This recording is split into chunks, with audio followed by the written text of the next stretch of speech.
There are different schools of thought in life, and perhaps the most predominant school of thought is that one that people want comfort, they want shortcuts, they want to do very little but want to get much more in return. And the other school of thought is the one that obeys systems and obeys processes and obeys time and maturity, growth and development. Those schools of thought are the ones that will define what kind of people we are going to be. And in the podcast, I've been discussing the importance of being reflective. You see, if you are reflective, you're going to gravitate into one school of thought and you're going to move away from the other. And of course, you know which one I am talking about. And we've been asking ourselves, what questions are we going to ask? What questions are we going to seek answers for in this life? Stay tuned.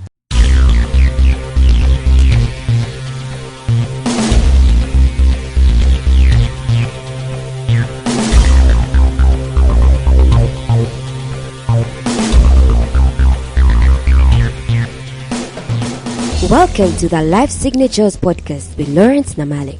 Lawrence is a life coach, author, and keynote speaker who loves to tackle different topics on purpose, productivity, and resilience. His mission in life is to awaken all your boundless possibilities available in you. Life Signatures podcast is dedicated to bring to reality every single person who knows that deep down in their gut, there's got to be more to life than this. And now, here is your host, Lawrence Namale.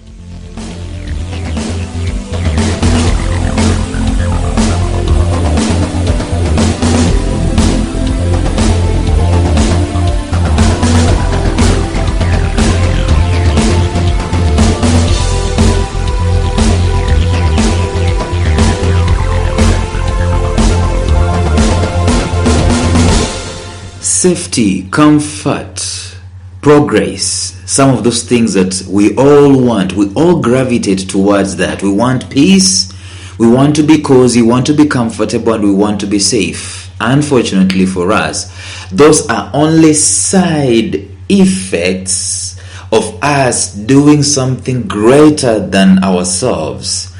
And that's where the life of purpose comes in. And those schools of thoughts I'm talking about, they have their own products, byproducts, and they also have their own consequences, so to speak.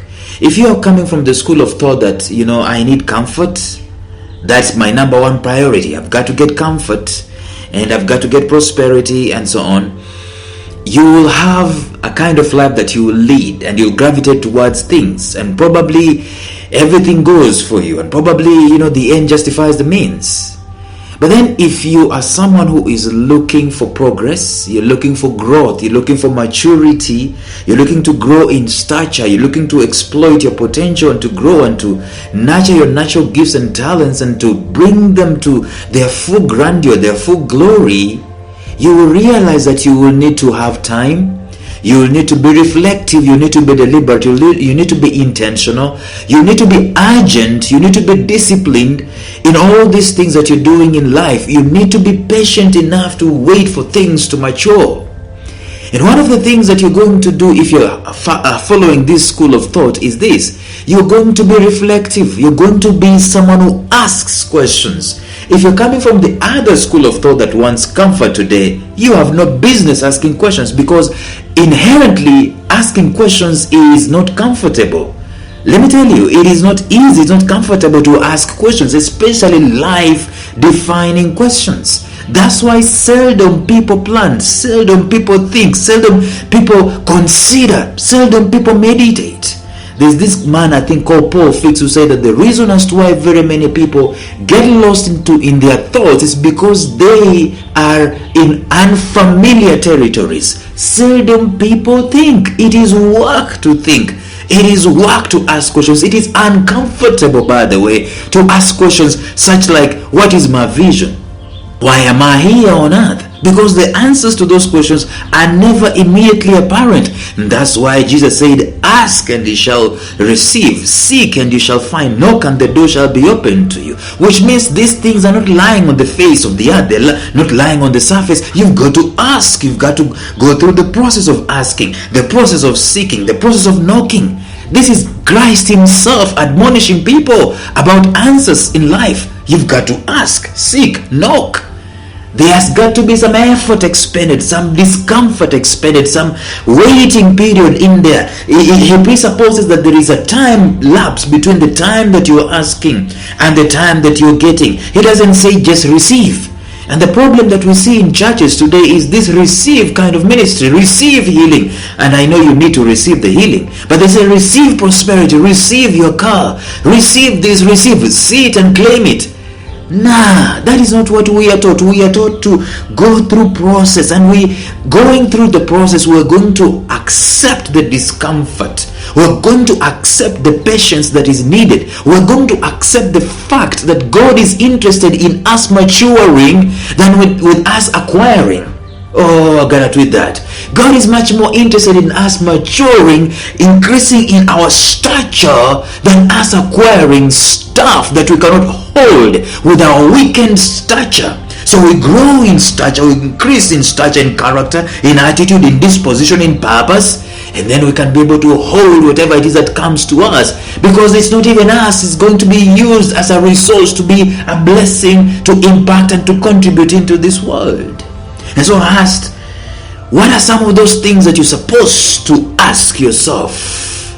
What are the questions that you're supposed to have? And I've been saying over and over again in these episodes that we are different from the plants. We're different from the animals, the chirping birds, the swimming fish in the sea. We are totally different from them. Why? Because we have the power to reflect, and we have the power to make decisions based on our reflections. We have the power to desire to be more. God has put inside of us something that always reaches out to more, reaches out for more, reaches out for growth, reaches out for maturity, reaches out for progress, good, better, best. Do not let it rest until the good is better and the better is best. And that's how God has structured the human being. And God is excited when we grow, much more than when we receive stuff and we hold stuff and we accumulate stuff. And one of the ways we're going to have that growth come into our lives is when we ask questions. If you look at the ministry of Jesus Christ, you will be shocked.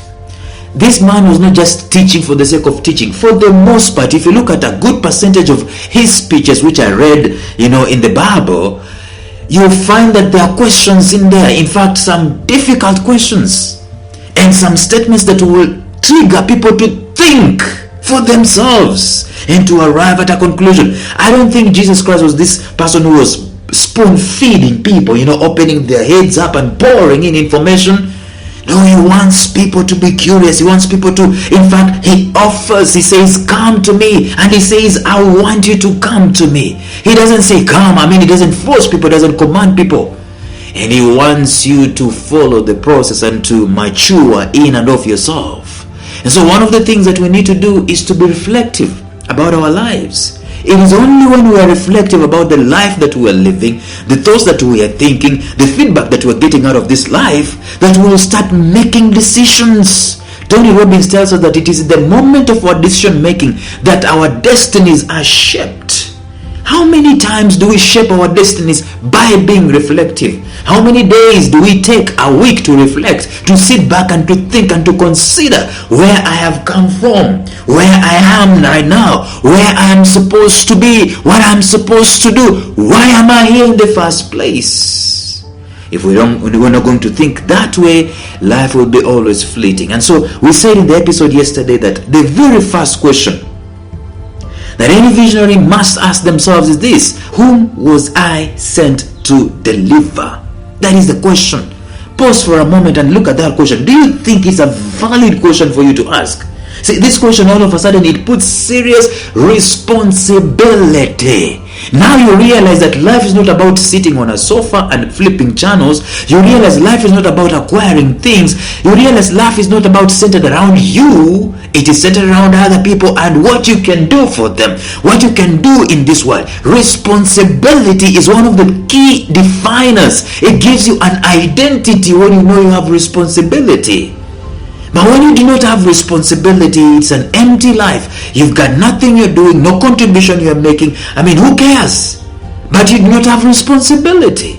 But when you know for sure that you are a deliverer, the question that we asked yesterday is, whom was I sent to deliver? Whose hero am I?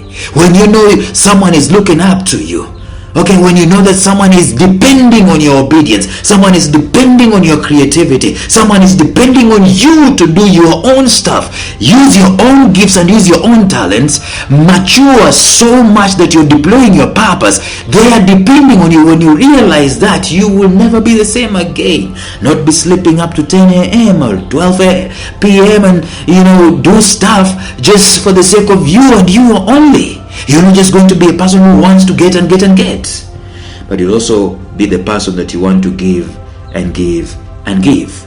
Give of the things that you've acquired. Give of yourself. Give of your time. Give of the gifts and the talents that God has put inside of you. Be a giver. That's what a hero does. A hero sacrifices his life, his being. And the hero, by the way, if the hero doesn't do what the hero is called to do, it is the most empty of lives. And I told you yesterday that you're a hero, and at one point in time it's going to come to the end of this life, and if you never lived as a hero, you will know, and you will be sorry, and you will have regrets. Like Jim Rohn says that the spirit of discipline, the pain of discipline and the pain of regret, they are totally different. The pain of discipline, it weighs in ounces, but the pain of regret, it weighs in tons. And the problem is that the pain of regret always comes at the end. Hints are coming here. You can silence all those hints. You can silence that voice that always asks you, is that all there is to life? But at the end, you'll never silence it. You will know for sure that I was a hero. I could have been a deliverer for someone. I could have done this and I could have done that, but I didn't. I pursued the other kind of a school of thought, the other kind of life where I wanted comfort, coziness, peace for myself, no pressure. And you realize that it was the most useless life you ever lived. So the first question you've got to ask yourself is that, whom was I sent to deliver? But once you ask yourself that question, I think the very next question that you need to ask, and I know everyone has this, I don't care who you are, everyone has this. The second question that you're going to consider in your life is this: who is my villain? Who is it that I'm standing up against? And by the way, when I say who, I'm not talking about your enemy. I'm not talking about a human being necessarily. Maybe I'm not even talking about the devil. I could be talking about systems. I could be talking about the environment. I could be talking about the governments. I could be talking about some mindsets. I could be talking about some disease. Who is your villain? Because as a hero, there is something that you're up against. Show me someone who is not up against anything. We are always against something, either consciously or unconsciously, but as a hero, you've got to have a conscious realization that I am against this. If you love kids' education, you know you are up against ignorance. You're up against apathy. You're up against segregation of people based on their academic competence. That's your villain. For me, my villain is the status quo that says that my grandparent did it this way, and so I have to do it that way, and everyone else has to do it that way, and we all become mass produced like cans. That is my villain. I fight the status quo because I realize the importance of uniqueness, the importance of difference, the importance that every unique person, every unique individual has, and they do not necessarily have to stoop through the school system, the status quo, to be themselves. And I fight that. I see status quo churning out people and saying that they don't qualify, telling them that they are poor in this and they are poor in that, and therefore they cannot make in life, and really gets them to the periphery of life, that you are just hoarders, you are just going to be people who will be helping to do blue-collar jobs. That's your work. That's how you were born. This caste system. The perfect example is what we see in India, the caste system. That you're born with this kind of a color, you are the scum of the world. I am up against that. That's my villain. I believe everyone is equal. I believe everyone has an opportunity to shine. I believe everyone has purpose. I believe everyone has a mission here on earth. Every single one of us, and it is not predicated on some kind of system in the world. And the problem is that the systems of the world are the ones that are dictating how things are going to go, and everyone is subservient to them. That's my villain. So the question that you're going to ask yourself is this: who is my villain? What am I up against? What am I fighting? Is it ignorance? Is it the devil? Is it who is my villain? Because you are a hero. Of course, this question can be best answered by another question. If you are a deliverer, then of course there must be a villain that you're fighting. For Abraham Lincoln, it was slavery. For Nelson Mandela, the villain was racial segregation. For Jesus Christ, the villain is the devil, sin, rebellion against God, separation from God.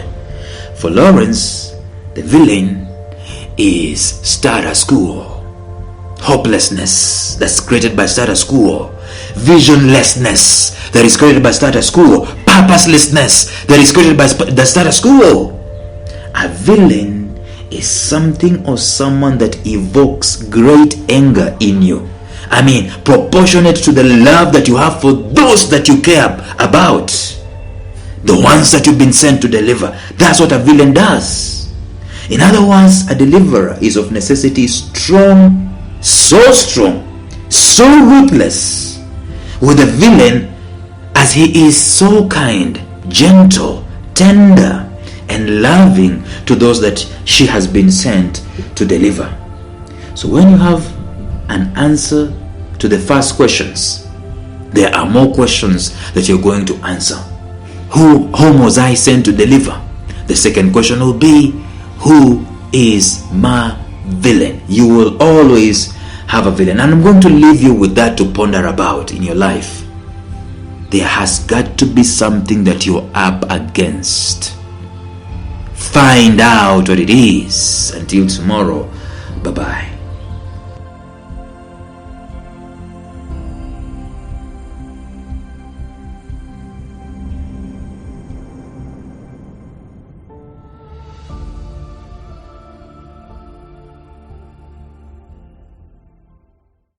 A special shout out to my mentor Jeffrey Howard of Visionary Business University, found at mastermindmentor.com, who has graciously provided me with the soundtrack and the introductory track to this podcast. Thank you, Jeff.